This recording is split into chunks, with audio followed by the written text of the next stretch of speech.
안녕하세요. 센TV 주식특강 수익을 말하다의 진행자 장현정입니다. 여름이면 어김없이 찾아오는 손님, 장마가 시작됐습니다. 태풍도 그렇고요. 여기저기서 많은 비가 내렸는데요. 유난히 하늘이 어두워서 그런지 장마철만 되면 기분이 왠지 우울해지곤 합니다. 이럴 때일수록 밝고 화사한 옷을 입으면 기분이 좋아진다고 하는데요.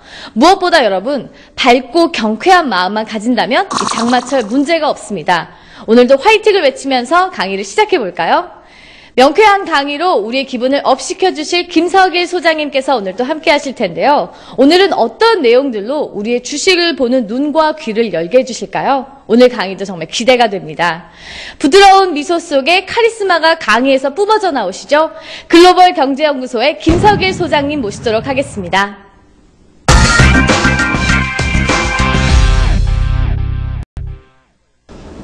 자, 안녕하십니까. 김석일입니다. 반갑습니다. 한 주 동안 잘 지내셨는지요? 자, 쨍쨍하던 날씨가 요즘 좀 장마철이 들어왔죠? 장마철에 비가 좀 많이 오는데요. 자, 집에만 계시지 마시고 이럴 때 좀 집에 있는 시간 동안에 책도 좀 읽으시고, 자, 주식 하시는 분들은 그동안에 제가 지난주 말씀드렸지만 주식 관련 책 외에도 좀 경제 관련 책들 좀 많이 읽어보시기 바랍니다. 자, 지난 한 주에는 자, 그리스 긴축 이제 가장 이제 핵심이었죠. 자, 긴축안이 이제 통과가 됐는데요. 자, 이미 이제 그 센 플러스에다가 글을 올려놨었죠. 27일 날. 긴축안은 통과 예정, 통과될 것이다라고 이제 얘기를 했었는데요. 자, 그러면은 그런 긴축안이 통과될 것이라고 자신있게 이제 글을 올릴 수 있는 이제 배경을 한번 보겠습니다. 우선은 그것을 보기 위해서는 투기자분들이 무슨 생각을 하고 있는지를 읽을 수 있어야 됩니다. 자, 그러기 위해서는 그 이전에 있었던 다른 나라들, 외환위기 겪었던 나라들 한번 좀 훑어보는 것도 필요한데요. 우선은 우리도 이제 외환위기를 겪었으니까 우리나라하고 그 다음에 이제 러시아, 그 다음에 이제 그리스 세 개 나라를 한번 비교를 해보겠는데요. 자, 이 3개국에 보면은 일단은 제가 그 케이스별로 좀 이제 나눠봤습니다. 제가 초기 강의 때도 이제 그 90년대 외환위기, 그 다음에 그 대륙별로 어떻게 했는지 이런 것 좀 말씀을 드렸잖아요. 근데 이 세 개가 이제 보통 이제 케이스 바이 케이스죠. 이런 케이스에 다 들어갑니다. 그래서 일단은 이제 그리스를 먼저 놓고 보면은, 자, 그리스 같은 경우에는 자, 6월 30일 날 긴축안이 통과가 됐었는데 통과가 될 수밖에 없었던 이유가 뭐예요? 이미 투기자분들끼리 그리스 자산을 다 나눠 먹기로 이미 어느 정도 예정이 됐습니다. 근데 27일까지만 해도 뭐라고 나왔어요? 독일하고 프랑스가 서로 뭐 맞니 안 맞니 이제 막 이제 의견이 분분하다 그랬죠. 자, 프랑스 대 독일과 네덜란드. 자, 의견이 분분하다 그랬는데 사실 그걸 속을 들여다보면은 어차피 똑같은 안을 요구하고 있는 겁니다. 뭐야? 롤오버. 채권 차원 발행이잖아요. 그럼 뭐야? 기존에 있던 채권을 지금 신규 발행하는 고수익률 채권으로 교체하자는 거예요. 그 싫어할 사람이 어디 있어요? 당연히 다 좋아하죠. 그러니까 그건 왜 서로 아웅다웅하고 반대를 해요?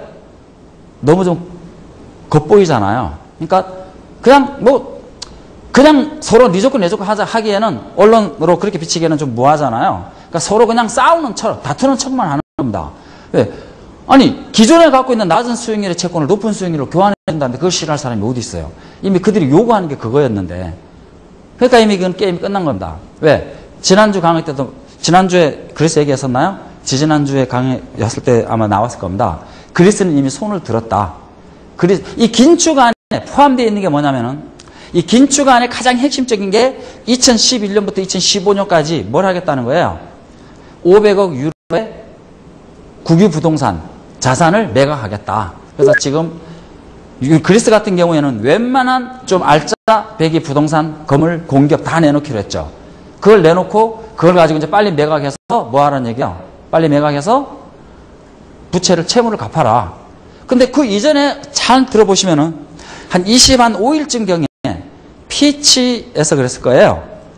만약의 경우 그 채권을 가지고 있는 민간은행에서 한 푼이라도 손실을 보면은 그리스를 어떻게 하겠다? 디폴트로 몰아가겠다. 경고를 했죠. 그럼 뭐예요? 디폴트 정부 쉽게 얘기해서 돈을 빌려준 유럽연합이나 IMF, 유럽중앙은행, 민간은행 이런 데서 뭐라고 얘기한 거냐면은 단 1원이라도 우리한테 해를 끼치면은 어떻게 하겠다? 그리스를 아예 그냥 신용등급 완전히 깡그리 초토화시키겠다는 얘기죠. 계속 신용등급 하락을 시켜가지고 그리스를 완전히 그냥 피폐시키겠다. 그러니까 어떻게 하라? 이 긴축안을 통과시켜라 라고 압박을 가하는 거죠. 누구한테? 그리스 정부한테. 여러분 혹시 기억나십니까? 1997년 이제 우리가 외환위기에 들어가고 나서 이제 98년도죠.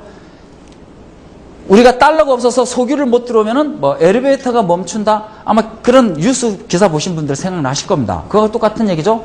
돈을 빌려줄 테니까 금융시장 내놔라. 이거 똑같은 거예요. 그러니까 그리스에서 뭐려고 한 거예요? 낮은 수익률의 채권을 높은 수익률의 채권으로 교환 발행, 즉 롤오버 시켜주고 그리고 난 다음에 뭐예요? 알짜배기, 알토란 같은 그리스 국부 자산을 다 싼 가격에 내놔라. 그래서 이제 그걸 이제 헐값에 가져가겠다는 얘기죠. 이미 진행 중이죠.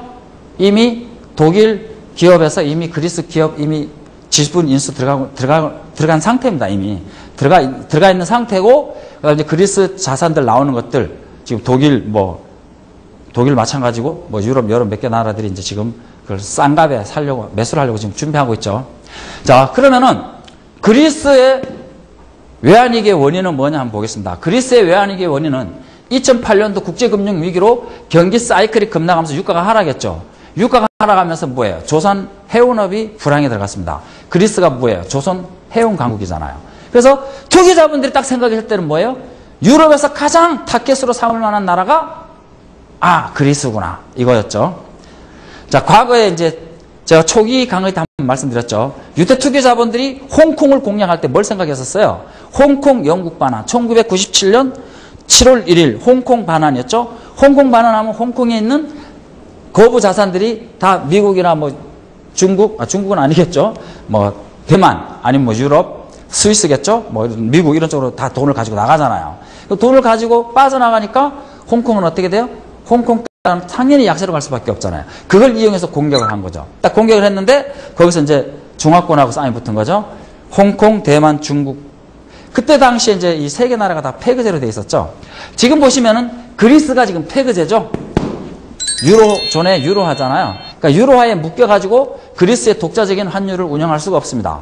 그래서 그리스는 경기를 살릴 수가 있어요, 없어요? 없어요. 왜? 환율을 유로화에 폐거제로 묶여있기 때문에 어떤 식으로든 간에 환율이 올라와야 되죠. 자, 한국 같은 경우 우리는 외환위기 들어가기 전에 환율이 900원이었습니다. 그것이 2,000원까지 올라갔죠. 그러니까 환율이 올라감으로 인해 가지고 우리는 수출이 빨리 진행이 됐습니다. 그래서 한국 외환위기가 3년 만에 빨리 졸업할 수 있었던 이유 중에 하나가 그거죠. 환율이었죠. 환율이 약세로 전환. 근데 그리스 같은 경우에는 안 돼요. 그래서 그리스에서는 투기자본들이 환율로 인한 환차익을 얻을 수 있다 없다? 없습니다. 그래서 이들이 노리는 게 뭐예요? 국부자산. 공기업 및 부동산을 내놔라. 알토란 같은. 근데 지금 이제 그리스 같은 경우 지금 이제 뭐 득표율이 어쩌니 막 얘기하지만 이런 거 아무 의미 없는 거죠. 지금 이제 그리스가 지금은 디폴트 위기 때문에 자산들이 지금 헐값에 거의 박앤셀이죠. 박앤셀을 하고 있지만 2014년이면은 글로벌 경기가 상승으로 전환할 겁니다. 물론 이건 저 나름의 예측이죠. 2014년에 글로벌 경기가 회복 반드시 됩니다. 한번 두고 보십시오. 2014년에 글로벌 경기가 성장으로 돌아서면은 유가 상승하게 되죠. 그러면은 조선해운업 회복이 되죠. 그럼 그리스 경제 어떻게 돼요? 자연스럽게 회복이 되죠. 그럼 4년 후에 지금 박앤세일하고 있는 그리스의 공기업 국부자산 거의 헐값 매각이죠. 이러한 것들이 4년 후에는 어떻게 돼요? 다 지금 과거 가격, 정상적인 가격으로 다 회복이 되죠. 98년도에 우리나라에 투기자본 엄청나게 많이 들어왔었죠. 뭐 빌딩부터 시작해서 상당히 사들였죠. 그런데 나중에 다 3년 만에 다 거의 다 팔아치고 나갔죠. 다 튀었죠. 그러니까 외환은행 같은 경우에는 빨리 못 나갔어요. 대체적으로 이제 거의 3년 만에 거의 다 나갔습니다. 근데 이제 외환은행 같은 경우에는 자산 규모가 크고 뭐 덩치가 커서 뭐 그랬겠죠. 하여튼 뭐 여러 가지 상황에서 늦게 나가다 보니까 걸린 게 외환은행 하나예요. 다른 건 이미 다 팔아먹고 다 도망갔는데요. 뭐 외환은행 하나 잡고 뭐 해봤자 아무 의미 없죠. 이것이 이제 그리스인데요. 근데 러시아 같은 경우에는 어떤 식으로 했었냐면은 잘 생각해보면 러시아도 이유가 있습니다. 자, 러시아가 이제 분리 독립을 했습니다. 이제 CIS 국가들이 다 이제 나름대로 이제 바로 이제 그 분리 독립을 했죠. 근데 CIS 국가들이 러시아에 이제 자산을 갖고 있잖아요. CIS 국가들이 갖고 있는 러시아 자산을 다 러시아로 넘기고 그 대신에 각 독립한 CIS 국가들의 부채를 러시아가 이제 채무를 이제 아는 거죠. 그래서 이제 그 런던 클럽과 파리 클럽이라는 게 있습니다. 이제 뭐 일단 국제투기자본으로 같이 이제 포함하겠습니다.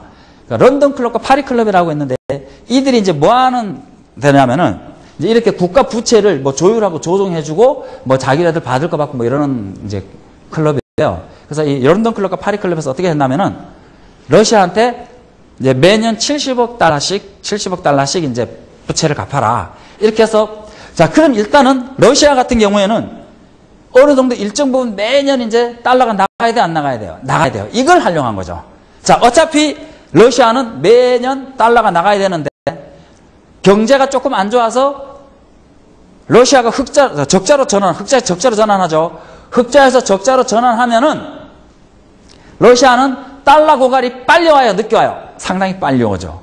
이걸 활용한 겁니다. 그래서 이 국제투기 자본들이 외환위기 이용하는 건 각 나라마다 다 특별한 사유가 있습니다. 러시아는 97년 동남아시아 외환위기로 경기 침체가 되면서 주력 수출 품목인 뭐예요? 천연가스, 유가 급락. 이건 이제 똑같은 케이스죠? 유가 급락, 조선 해운업 불황. 여기는 천연가스. 그러니까 러시아 같은 경우에는 원유 수출보다 천연가스 수출이 더 많습니다. 천연가스, 유가 급락. 자, 무역 흑자에서 적자로 전환. 모라토리엄 선언했습니다. 여기는 또 달러와 페그제로 돼 있었어요. 러시아는 달러와 페그제로 돼 있었으니까 그러니까 이제 많은 환차익을 얻지는 못했겠죠. 근데 그래도 어딥니까? 33.7% 평가자로 조치했습니다. 근데 여러분들이 하나 듣겠습니다. 이 환율은 여러분들이 전자계산기로 두들겨도 이 수익률 계산이 안 나옵니다. 저는 직접 해봤습니다. 그러니까 환율이 33.7% 여기서는 지금 이제 절하시킨 거죠. 그러니까 상승한 거죠, 환율이. 환승률이 상승했는데 수익률이 33.7% 나오는 게 아닙니다. 훨씬 더 많은 수익률이 나옵니다. 근데 이거를 전자계산기로 두들겨도 답이 안 나옵니다. 근데 뭘로 하면 답이 나와요? 엑셀로 넣어버리면은, 엑셀로 계산해버리면 답이 나옵니다. 프로테이지가. 제가 나중에, 지금 제가 컴퓨터에 내장하고 있는데, 이 프로테이지가 싹 틀립니다. 그러니까 그러니까 실제 우리가 계산하는 수학 프로테이지보다 훨씬 더 많은 프로테이지로 수익률이 나옵니다. 그걸 제가 이제 일명 유태인 수익이라고 얘기합니다. 나중에 이제 이거 외에도 또 다른 수익률에서도 여러분들 나중에 제가 이제 뭐 베트남 얘기도 하고 그랬지만 나중에 한번 보십시오. 이제 여러분들이 해외 투자를 하게 되면은 환 차익을 반드시 생각을 해야 됩니다. 자, 오늘은 분량이 많으니까 베트남 얘기 나중에 다시 하겠습니다. 그래서 그럼 러시아는 어떤 식으로 그러면은 모라토리엄 선언 이후에 경기가 회복됐느냐? 여러분들 기억나시죠? 2000년 밀레니엄 버그 Y2K 모든 컴퓨터를 싹 바꿔라. 큰 난리 난다 그랬죠. 근데 2000년에 딱 갔는데 난리가 났어요, 안 났어요? 안 났죠. 근데 어쨌든 간에 그때 당시 저도 이제 직장 생활을 했으니까요. 컴퓨터 바꾸느라고 막 난리였었습니다. 그때 저희가 이제 저희 부서가 이제 한 80명 정도 되는데 거의 뭐 컴퓨터 80대 거의 다 바꿨으니까요. 그러니까 이때 당시에 이 밀레니엄 버그로 98년 말부터 이때가 98년 10월부터 주가가 상승하기 시작했습니다. 98년도 이때가 이제 삼성전자가 한 25,000원 정도 찍고 25,000원일 겁니다. 제 기억이 맞을 겁니다. 25,000원 찍고 이제 반등을 한 겁니다. 25,000원 찍고 반등해가지고 세계 경기가 회복하면서 천연가스하고 원유 가격의 상승으로 이제 돌아서면서 무역 흑자 전환했죠. 그래서 국제투기자본 유입했습니다. 뭘 노렸어요? 자산 차익과 환 차익. 근데 여기서는 환 차익을 크게 노리지는 못했죠. 근데 환 차익을 가장 확실하게 누린 나라가 어디예요? 한국과 멕시코입니다. 특히 한국입니다. 그래서 제가 우리나라를 한번 비교해 보겠습니다. 자, 1997년 12월 5일 날 1차 이제 56억 달러 이제 IMF 구제금융을 받았죠. 근데 앞으로 여러분들은 IMF라 그러면 안 됩니다. 그래도 제 강의 들었으니까 외환위기라고 표현을 해야 돼요. 자, 우리나라 외환위기를 보시면은 동아시아 외환위기가 이제 파급됐겠죠. 그 다음에 여러분들 나중에 제가 이제 한번 강의해 드립니다. JP모건하고 SK증권하고 소송 붙은 사건이 있습니다. 그게 2003년도 SK글로벌 투매 하한가 5방 그거하고 연결됩니다. 그래서 사실 SK 같은 우량주가 하한가 5방 맞는다는 건 있을 수 없는 일이죠. 나중에 제가 좀 이 증시 자체가 좀 안정적으로 상승 모드 들어갔을 때 제가 강의해 드릴게요. 그래서 이때 당시에 보면은 태국 바트와 파생상품 투자로 은행, 증권, 투신이 거의 깡그리 작살납니다. JP모건에서 꼬드겼습니다. 방송에 제가 이런 얘기 해도 되는지 모르겠지만 일단 생각나니까 하겠습니다. JP모건에서 국민은행, SK증권, 그때 당시 투신사 있었죠? 한국투신 뭐 이렇게 3개 투신사 있었죠? 이 투신사 애널리스트들을 꼬드겼습니다. 일본에서 제로금리로 빌려와가지고 한국에서 운영해봐라. 그때 우리 한국 금리 얼마였겠어요? 거의 뭐 97년도니까 10%, 20, 뭐 10 몇 %대죠. 외환위기 때 30% 넘게까지 올라갔었죠.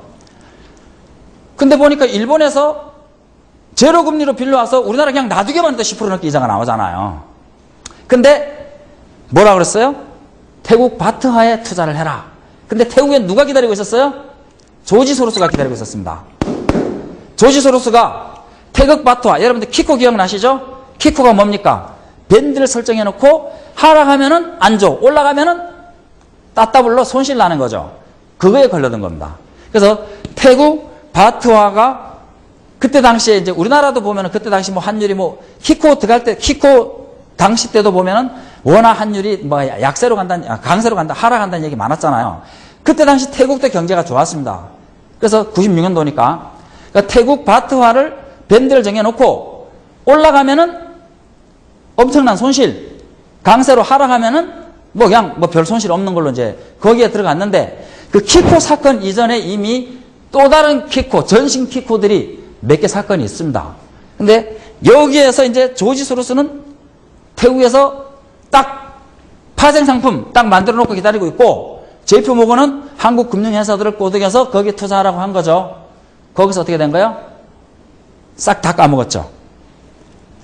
그래서 어떻게 된 거예요? 우리나라 은행, 증권, 투신이 다 부실. 그러니까 은행, 투신, 증권이 돈이 없어. 돈이 확 나. 운영자금이 다 작살났잖아요. 그거 어떻게 해야 돼요? 돈을 회수해야죠. 어디다 회수해야 돼요? 건설회사. 한복그룹 사태. 물론 한복그룹 사태는 이거하고 좀 다른 개념이지만 그래서 건설회사들이 이제 하나씩 이제 넘어가기 시작하죠. 이것이 이제 우리나라 금융위기에 이제 단초를 제공한 겁니다. 그래서 조지 소로스는 태국에서 태국 외환위기에 들어간 직후에 한 얘기가 있습니다. 다음 차례는 어디? 한국으로 넘어간다. 왜? 본인이 이미 작업을 해놨으니까. 이것이 이제 외환위기입니다. 자, 그 다음에 우리는 국제통화기금, 구제금융을 받고 당시 90년도부터 96년도까지 우리는 97년까지죠. 우리는 시장평균 환율 제도입니다. 그렇게 큰 변동이 없었어요. 근데 97년 12월 16일 언제? 97년 12월 16일 자유변동 환율제로 넘어갑니다. 자유변동 환율제로 넘어가고 원화가 900원에서 2,000원까지 상승하죠. 자, 그러면은 1,000원, 그러니까 900원에서 2,000원까지 올라갔으니까 1,800원, 2,000원대에 매수한 자산을 얼마에 파는 거예요? 900원, 1,000원에 파는 거죠. 그러면은 환율이 거의 어떻게 되는 거예요? 반토막 난 상태에서 파는 거죠. 그러면 수익률은 따따블이 나는 겁니다. 그럼 예를 들어서 삼성전자, 제가 삼성전자가 수백 배 수익 났다고 얘기했죠. 이 환율이 2,000원대 들어온 거기 때문에 환차익으로 계산을 하면 따따블이 나오는 겁니다. 여러분들 뭐 고스톱 칠 때 뭐 피박에 뭐 광박 이런 거 들어보셨죠? 그겁니다, 이 환차익. 그래서 투기자본들이 노리는 가장 핵심적인 수익은 뭡니까? 바로 환차익인 겁니다. 그래서 우리나라 같은 경우에는 그래도 지금 뭐 이 그리스 같은 경우에는 뭐 노동계 반대로 지금 많이 이제 힘들죠. 시끄럽죠. 근데 우리는 그래도 DJ 대통령이 나서서 금모기 운동 해가지고 그래도 단결된 모습으로 그래도 빨리 잘했죠. 잘 헤쳐나왔고. 그리고 실제로 이제 국제투기자본이 들어오는데 국제투기자본이 들어온 걸 가지고 딱히 뭐 좋다 나쁘다 얘기할 수는 없습니다. 물론 헐갑에 뭐 매각해서 헐갑에 매수해서 좀 회복하니까 팔아먹고 도망간 그들은 나쁘겠지만 일정 부분 그래도 국제투기자본이 들어와야죠. 그래야 이제 금융이 국제화되고 우리나라도 국제화되고 지금 우리나라 한국 같은 경우에도 지금 국제투기자본들이 들어와서 어느 정도 뭐 같이 있기 때문에 존재하기 때문에 한국이 금융 선진국으로 갈 수 있는 겁니다. 어쨌든 간에 2000년 밀레니엄 버그. 자, IT 경기가 세계 경기를 주도했죠. 컴퓨터 교체였으니까. IT 경기가 세계 경기를 주도했으니까 어느 나라가 최고 수출이 좋아요? 당연히 한국이죠. 한국은 수출 회복이 되면서 99년부터 무역 흑자. 딱 98년 한해만 무역 적자 났죠? 98, 99, 2000 쫙 무역 흑자 쫙 올라오면서 같이 이렇게 모든 것들이 맞물려 가지고 세계에서 멕시코 다음으로 3년 만에 졸업한 나라가 됐죠. 자, 그 다음에 우리나라는 그럼 뭘 내줬느냐? 채권 시장 100% 내줬습니다. 자금 규모가 이제 큰 자금이 들어와야 되니까 주식 갖고는 안 되죠. 그래서 채권 시장을 100% 다 내놔라. 금융 시장도 내놔라. 이때 삼성전자 본격적으로 이제 매집이 들어오죠. 제가 차트 보여드릴게요. 국제투기자본 유입이 들어오죠. 자산 차익. 근데 우리나라 같은 경우에는 환차익 중에서도 엄청난 환차익을 챙깁니다. 이것이 이제 유태투기자본들이 한국에서 이제 했던데, 사실 이제 이런 거 들어가면 재밌습니다. 나름대로. 왜 재밌냐면은 우리가 당했던 거 잘 기억해두고 잘 생각하고 있다가 이제 당하지 않으면 되고, 또 지금 우리나라가 이런 IMF 외환위기, 그 IMF 구제금융 같은 외환위기를 겪었고, 28년 국제금융위기 이런 거 다 겪었잖아요. 그래서 지금 우리나라 지금 뭐 미래에셋, 특히 이제 미래에셋 지금 해외 진출 많이 하고 있죠. 또 해외 진출 왜 할 수 있어요? 이런 거 겪으면서 다 한 번씩 당해봤기 때문에 이제 맷집이 생긴 거죠. 그리고 우리나라 금융 회사들도 나름대로 이제 글로벌 금융에 대한 눈을 뜨기 시작한 겁니다. 그래서 우리 한국 금융 회사들이 해외로 진출할 수 있었던 기반이 뭡니까? 바로 당해봤기 때문입니다. 그래서 지금 우리나라 같은 경우도 이제 지금 공장 같은 게 보면 이제 뭐 중국, 베트남 이런 데 많이 진출하죠. 그러니까 지금 원화가 강세 기조에 들어갔기 때문에 이제는 다 해외로 나가야 됩니다. 그래서 지금 우리 한국은 어떻게 돼요? 앞으로 실업률은 점점 더 높아질 수밖에 없죠. 이제 재밌는 얘기도 있죠. 뭐 군인을 실직자로, 그러니까 군인을 다 이제 포함하면 실업률이 엄청 높죠, 우리나라도. 근데 이제 앞으로 이제 이런 식으로 제조업, 그러니까 한국도 그 워낙 강세 기조로 접어들었기 때문에 제조업이 다 해외로 나가야 돼요. 다 해외로 나가니까 제조업 기반이 점점 더 이제 빈약해지죠. 그래서 한국은 실업률이 점점 더 높아질 수밖에 없죠. 자, 이것이 이제 그 그리스를 이제 예측할 때 왜 자신있게 제가 예측할 수 있었나 바로 이런 겁니다. 이미 그리스 같은 경우에는 이미 긴축 안에 뭘 집어넣었어요?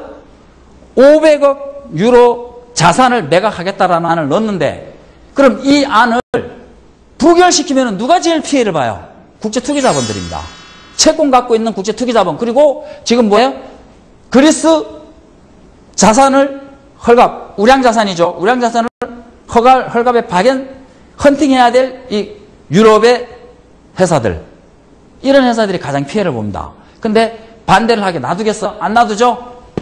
우리나라도 마찬가지지만 특히 미국이 뭐 로비가 강하죠. 유럽도 마찬가지죠. 유럽도 뭐 로비가 상당히 강하죠. 거의 뭐 맨투맨 작업 다 들어가겠죠. 그러면은 뭐 사실 긴축안 통과하는 거는 거의 뭐 기정사실로 본 겁니다. 그래서 제가 긴축안이 통과된다라고 본 거예요. 그러면 긴축안이 통과가 됐습니다. 자, 긴축안이 통과됐는데 이 그리스 재료는 아주 오래된 재료입니다. 이미 한 달 넘게 된 재료입니다. 이 재료 가지고 튀고 올라갈 수는 없습니다. 그래서 일단은 추격 매수하지 말아라. 추격 매수하지 말고 좀 상황을 지켜보자. 자, 그러면 일단 지금 이제 재료가 이제 뭐뭐 오픈됐어요. 6월 2차 양적 완화 종이 이제 다 왔죠. 그거 왔고 그리스 문제 이제 끝났습니다. 완전히 끝은 아니에요. 완전히 끝난 게 아니라 일단 미봉책입니다. 이거는 여기서까지 하고 나머지 문제 나중에 해드릴게요.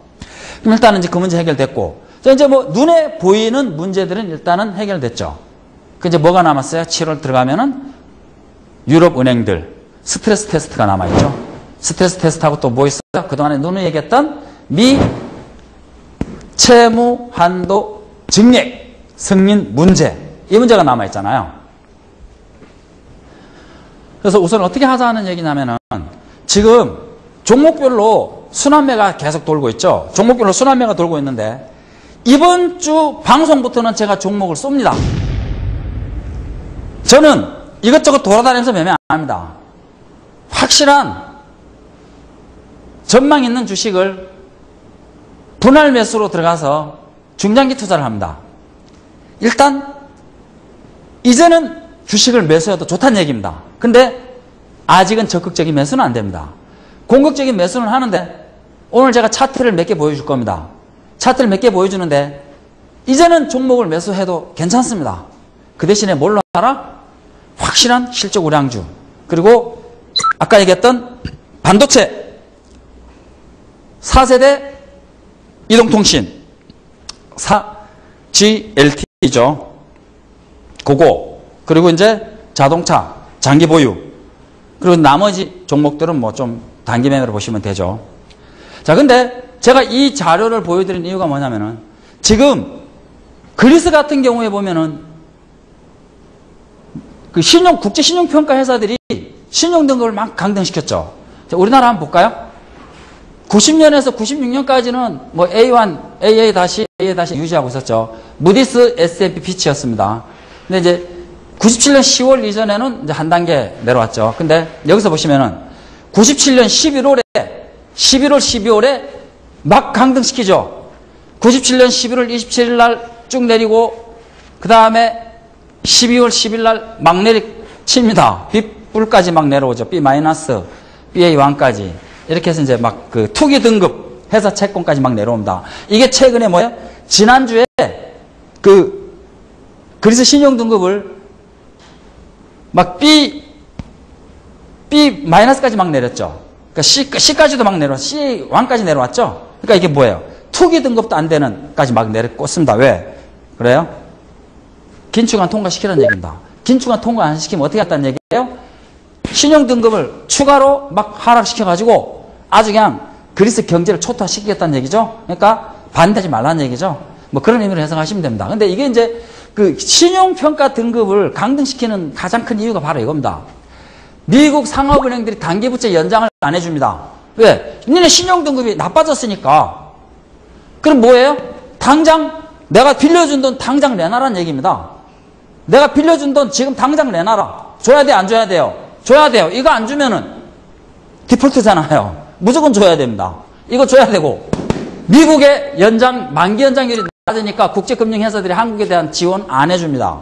그리고 실제로 그때 당시에 한국이 일본에다가 SOS를 청했습니다. 그래서 일본에서 차환을 해준다 그랬었어요.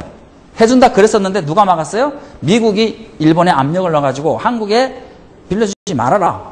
그래서 안 빌려줍니다. 그게 이제 외환위기 직전에 생겼던 일이죠. 그러니까 이런 일이죠. 그러니까 미국의 만기 연장 안 해주니까 독일, 일본 등 금융기관도 만기 연장 안 해줍니다. 그러니까 국제시장에서 돈을 빌려왔는데 빌려준 채권자들이 니네 신용등급 하락했으니까 돈 지금 당장 내놔라. 안 내놓으면 어떻겠다. 니네 디폴트로 끌어가 버리겠다. 그래서 제가 항상 얘기하는 게 무디스 S&P 피치를 뭐예요? 저승사자. 국제 투기자본들과 연계된 저승사자들입니다, 이들이. 그래서 이제 이게 미국 신용평가 회사들이 급격한 신용평가처라 이러는데요. 그러니까 신용평가를 하락시키는 이유가 이것 때문입니다. 그러니까 신용평가를 강등을 시켜버리면은 단기 자금이 다 끊깁니다. 그리고 들어올 돈들은 안 들어와요. 그리고 국제 투기자본들은 뭐예요? 국내에 있는, 국내에 있는 달러를 갖고 나갑니다. 주식 부동산 매도치고 나가버려요. 그러니까 달러는 금방 고갈되죠. 순식간입니다. 순식간. 우리도 외환위기 순식간에 났잖아요. 순식간에 외환위기가 오는 겁니다. 딱 해놓고 그 다음 이제 딱 돈 없으니까 이제 어떻게 해요? 돈 빌려줄까? 누굴 내세워요? 국제통화기금 IMF 내세워가지고 돈 빌려줄까?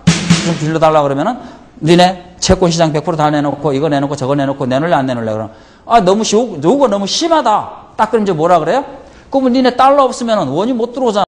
니네 비중이 일주일밖에 없는데 원유 못 들어오면 어떻게 돼? 엘리베이터도 못 움직이잖아요. 이 불빛 다 없어져. 암흑의 세계로 들어가죠. 그 빌려야 돼, 안 빌려야 돼? 빌려야 돼요. 이게 이제 외환위기입니다.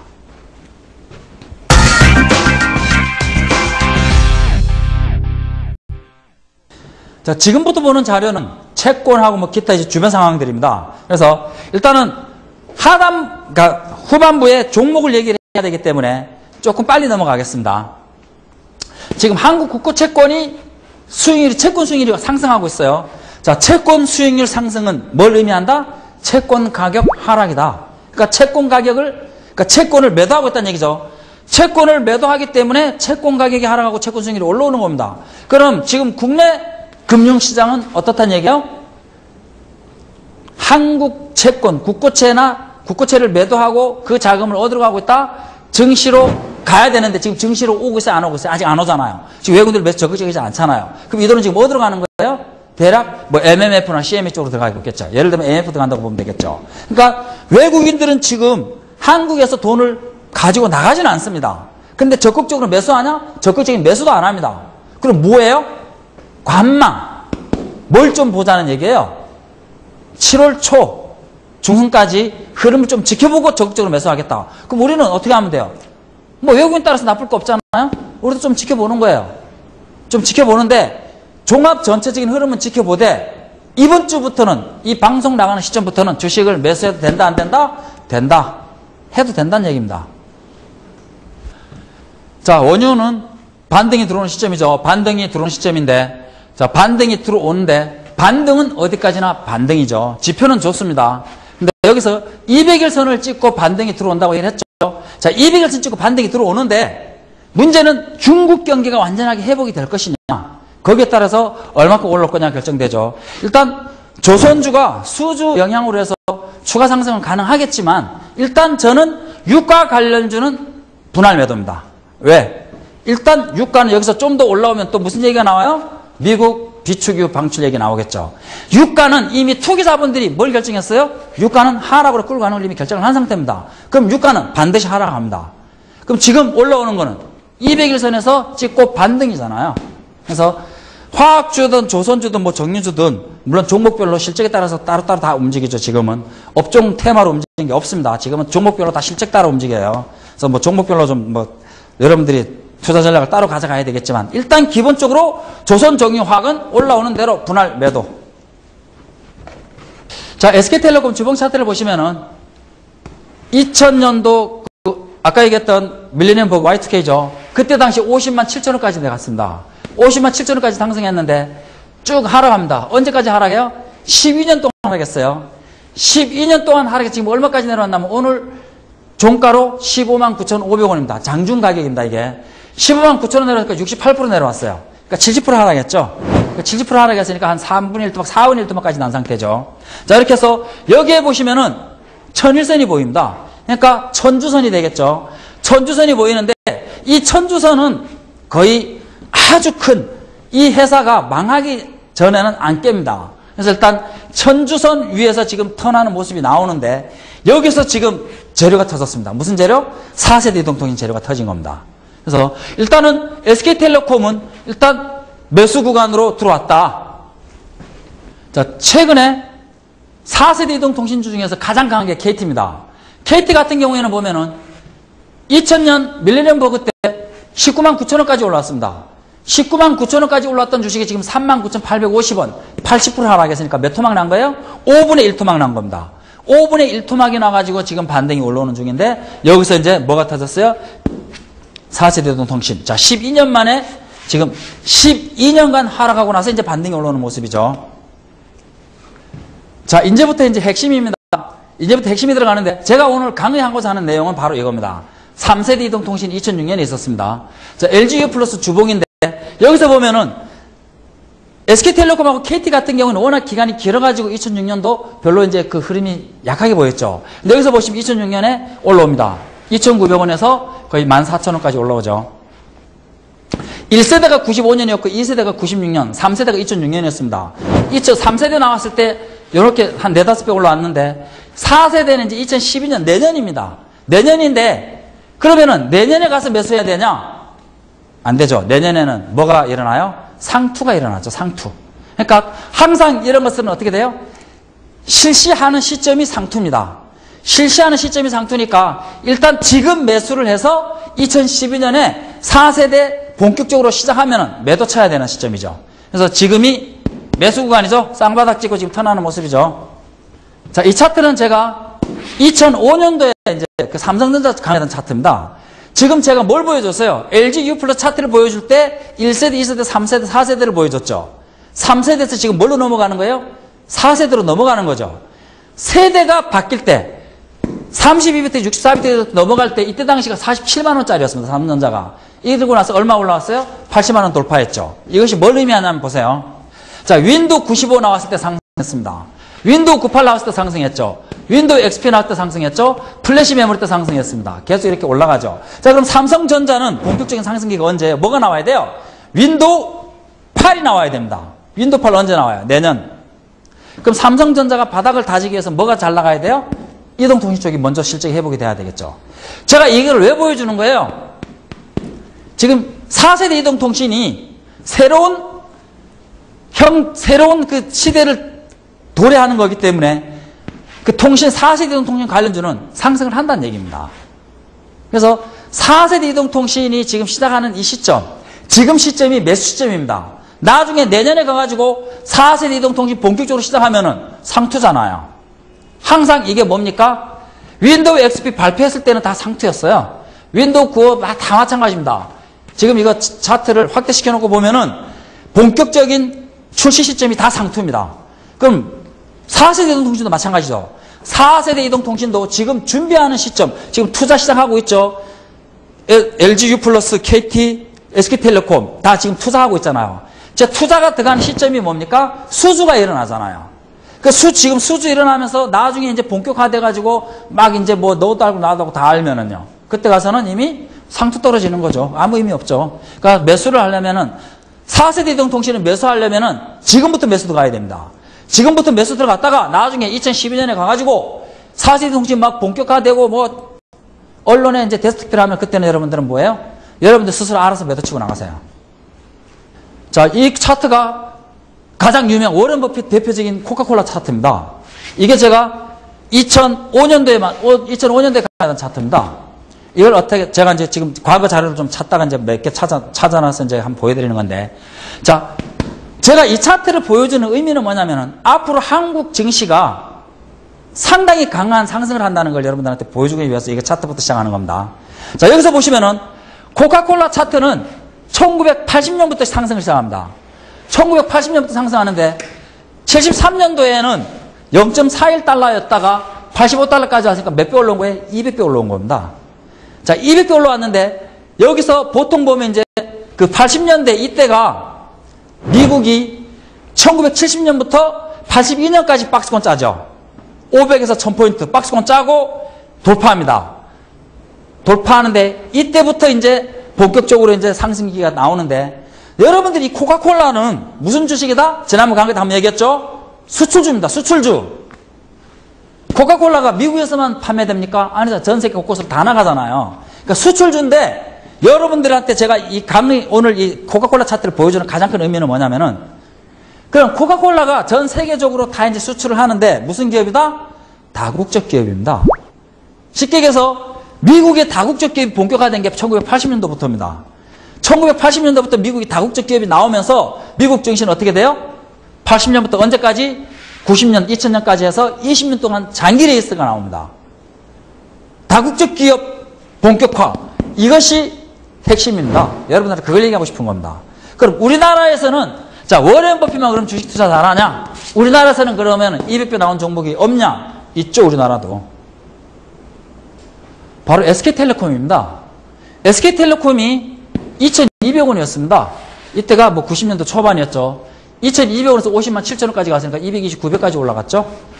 우리나라에서도 이런 주식은 있습니다. 근데 이것이, 물론 이제 이거는 다국적 기업은 그 의미는 아닙니다. 그 의미는 아니지만 우리나라에서도 이런 종목이 있었다. 그 다음 또 하나 있죠. 현대모비스죠. 자, 여기서 제가 지금 첫 강의 때부터 2010년대 최고 주도주는 자동차다라고 계속 얘기했습니다. 자, 자동차 부분 세계 10위권에 올라섰습니다. 다국적 기업으로 성장했죠. 현대차가 다국적 기업으로 성장했기 때문에 현대모비스와 같이 움직이는, 그러니까 현대차 그룹과 같이 움직이는 현대모비스는 당연히 다국적 기업으로 성장을 했습니다. 다국적 기업으로 성장을 했는데, 자, 보시면은 2,750원에서 39만 5천원 142배 상승했습니다. 근데 현대모비스는 지금 여기서 끝이에요? 시작이에요? 진행 중이죠? 지금 여기서 여기까지 올라왔죠? 이렇게 올라왔는데 지금 진행 중이라는 얘기입니다. 왜? 2010년대부터가 한국이 다국적 기업이 본격적으로 자리 잡는 시초기 때문입니다. 현대모비스는 계속 갑니다. 지금 보면은 현대모비스, 현대차나 현대차나 기아차 같은 경우에는 최근에 보면은 개인들 공매도가 들어오고 있습니다. 공매도가 아니라 신용 매수가 막 들어옵니다. 근데 여기는 안 들어옵니다. 비싸니까.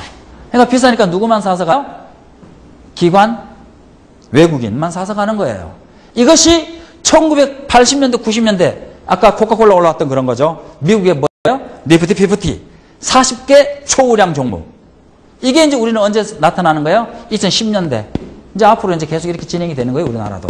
그래서 여러분들은 앞으로 주식을 살 때 가격은 필요 없습니다. 1,000원짜리 10만 주 갖고 있으면 뭐합니까? 100만 원짜리 한 주가 낫죠. 올라만 간다면은. 그러니까 이제 여러분들이 선택해야 될 종목은 다국적 기업, 해외 진출에 성공한 기업들을 선별해서 이 종목들을 가지고 가야 미국 니프티 피프티 시절에 올라갔던 종목들을 갖고 갈 수 있는 겁니다. 근데 여기서 이제 일본을 보시면 답이 나옵니다. 일본이 70년대 2000포인트였습니다. 2000포인트에서 5000포인트까지 올라갑니다. 근데 여기서 일본이 2000포인트에서 5000포인트까지 올라갈 때 기간 비중이 10%였습니다. 근데 70년부터 올라가서 80년에 본격 상승이 올라오죠. 2000포인트에서 얼마까지 올라오냐면은 38,000포인트까지 올라옵니다. 38,000포인트까지 올라왔습니다. 38,000포인트까지 올라오는데 38,000포인트를 누가 끌고 왔냐가 중요한 거죠. 연기금 및 금융기관이 끌고 왔습니다. 지금 우리나라가 지금 어떻게 하고 있어요? 연기금, 오늘 신문에도 제가 얼핏 본 것 같아요. 어제 신문인지 오늘 신문인지. 연기금 및 주식 투자 비중 내년에 뭐 확 늘리겠다. 이게 이제 다 뭐예요? 그 이제 기관들 비중이 높아지는 거죠. 그 다음에 적립식 펀드, 그 다음 자문사 랩, 자문형 랩 이런 것들이 이제 기관들 비중이 높아지면서 이제 본격적으로 상승을 하는데, 한국이 그럼 38,000포인트까지 가느냐? 아닙니다. 한국하고 일본 같은 경우에는 주가지수 계산하는 게 틀려요. 한국은 시가가중평균제고 일본은 주가가중평균입니다. 의미는 틀려요. 그리고 기준 의미 다 틀립니다. 그래서 뭐 종합지수는 의미 없습니다. 종합지수는 의미가 없고 한국 증시가 추가로 갈 수 있느냐 없느냐를 보자는 얘기입니다. 그래서 한국이 지금 일본 경제하고 많이 흡사죠. 미국도 많이 닮았죠. 그러니까 대만형은 아니라는 얘기입니다. 그럼 미국을 한번 보겠습니다. 미국 차트를 한번 보시면 미국 같은 경우에는 1980년대부터 올라오다가 90년대까지 20년 동안 쭉 상승하는 흐름이 나옵니다. 자, 아까 말씀드렸죠. 80년대부터 뭐가 나왔어요? 다국적 기업들이 나오기 시작했습니다. 다국적 기업들이 나오면서 미국도 마찬가지입니다. 다국적 기업이 나오면서 각종 연기금이 주식 투자를 시작합니다. 지금 뭐 퇴직연금도 마찬가지죠. 연기금, 퇴직연금 이런 것들이죠. 근데 지금 우리나라 같은 경우를 한번 자세히 보면은 전 세계적인 자유무역 협정에서 가장 수혜국인 나라가 한국이잖아요. 지금 우리 수출이, 무역이 우리나라가 지금 70%가 넘잖아요. 제일 크잖아요. 그러니까 전 세계적인 자유무역 협정은 지금 한국이 최대 수혜고, 지금 다국적 기업들, 현대차뿐만이 아니죠. 현대차, LG전자, 삼성전자, 포스코, 농심, 기타 여러 가지 회사들이 지금 다국적 기업으로 성장하고 있죠. 국민연금 주식투자 확대하고 있죠. 적립식펀드, 자문형랩 이런 거 나오잖아요. 이런 것들이 지금 미국이 20년 동안 상승했던 흐름입니다. 자, 미국 같은 경우에는 1970년대가 500에서 1000박스였죠. 우리는 90년대가 500에서 1000박스였죠. 자, 이것이 한국 종합지수인데요. 한국 종합지수를 보시면은 60년대, 70년대 상승, 20년 동안 상승했습니다. 미국도 2차 세계대전 끝나고 나서 50년, 60년, 20년 동안 상승을 했습니다. 그리고 10년 동안 박스권 똑같이 들어갑니다. 미국은 70년대 박스권, 한국은 90년대 박스권, 딱 20년 텀이죠. 그리고 미국은 10년 박스권 돌파하고 나서 어디로 간 거예요? 80년대, 90년대, 20년 동안 상승한 거죠. 자, 우리는 90년대 박스권 다 겪었습니다. 자, 외환위기도 겪고, 금융위기도 겪고, 다 겪고 나서 지금 올라선 거죠. 2003년도가 여기인데, 자, 여기서 보시면은 지금 2010년도, 2011년도 지금 여기 와 있죠. 이거는 올라가는 차트 맞죠? 한국 증시는 지금 올라가는데, 바로 이 다국적 기업들이 생겨나면서 연기금, 기금 들어오면서 이제 올라가는 거예요. 이렇게 해서 지금 가는데, 지금 뭐만 좀 신경 쓰자? 지금 7월 조정만 좀 신경 쓰자. 7월 조정만 좀 신경 쓰고, 어차피 이렇게 한국 증시가 확실하게 갈 흐름이라면은 지금부터 주식을 매수해도 큰 문제는 없다. 왜? 이미 하락 조정을 마무리했다라고 판단한다라면은 기간 조정이니까 박스권이잖아요. 박스권에서는 주도주는 돌파한다. 자, 제가 이제 니케이 지수가 도요타 이제 자동차인데요. 자, 이것을 잘 보시면은 니케이가 이제 38,000포인트까지 갔다가 이제 하락을 합니다. 38,000포인트까지 갔다가 하락을 하는데 도요타 자동차 차트를 보시면은 계속 올라갑니다. 이것이 이제 뭡니까? 1990년대 들어오면서 1985년 프라자 합의 이후에 엔화는 240엔에서 120엔까지 하락합니다. 그러고 나서 다시 80엔까지 내려오죠. 그때 당시 95년도, 94년도 우리 1100포인트 상승한 장세 있죠. 1145포인트. 그게 뭐예요? 엔화 강세 때 삼성전자, 현대차, LG전자 수출 주도주가 주도를 하면서 상승했던 시점이에요. 그래서 도요타 자동차는 무슨 생각을 합니까? 90년대, 1990년대 들어오면서 엔화 강세 때문에 기업이 어려워진 겁니다. 어렵다고 판단한 거죠. 그래서 도요타 자동차는 각 세계 각지에다가 해외 공장을 건설합니다. 이게 뭐예요? 해외 진출. 정몽구 현대차그룹 회장이 도요타 자동차를 벤치마킹한 겁니다. 워낙 강세기 때 우리 현대차가 살아남을 수 있는 유일한 방법은 뭐냐? 해외 진출. 다국적 기업으로 성장하는 것밖에 없다. 이것을 빨리 판단하고 빨리 결단을 내린 거죠. 그러니까 도요타 자동차를 보면서 여러분들이 뭘 생각해야 돼요? 우선 첫째, 한국 수출주는 해외 진출한 기업을 찾아내야 된다. 둘째, 종합지수는 하락해도 실적이 좋은 주식은 어떻게 된다? 상승한다. 그래서 여러분들은 무슨 주식을 잡아야 된다? 실적 우량주를 잡아야 된다라는 결론입니다. 그래서 꼭 실적 우량주로 항상 주식을 하셔야 되고, 지금 4세대 관련주, SK텔레콤, KT, LG U+, 이노와이어, 이수페타시스, 나머지는 잡주, 모르겠습니다. 시가총액이 작으니까 제가 말 못하겠고, 자, 이런 종목들은 매수 시점은 지금입니다. 지금부터 사들어가도 됩니다. 그 대신에 너무 성급하게 사들어가지 마시고 분할 매수만 하시면 돼요. 분할 매수를 하시되 4세대 이동통신도 매수를 하시되 자동차도 좀 비중을 가지고 있어야 되고, 그 다음에 반도체는 조금 늦게 바닥을 잡힐지 몰라도 시스템 반도체, 그 다음 LED에서도 LED TV 쪽보다는 LED 조명 쪽이 좀 좋겠죠. 최근에 이제 그 서울 반도체가 반등이 좀 강했죠. 지금 조정 들어오고 있어요. 그럼 조정 좀 들어오면은 서울 반도체 같은 경우 매수 구간이죠. 그런 거 매수해서도 됩니다. 그래서 너무 이제 이동통신 쪽에만 너무 몰입은 하지 마시고 주력을 이동통신으로 가져가시고, 환율하고도 상관없고 내수주잖아요.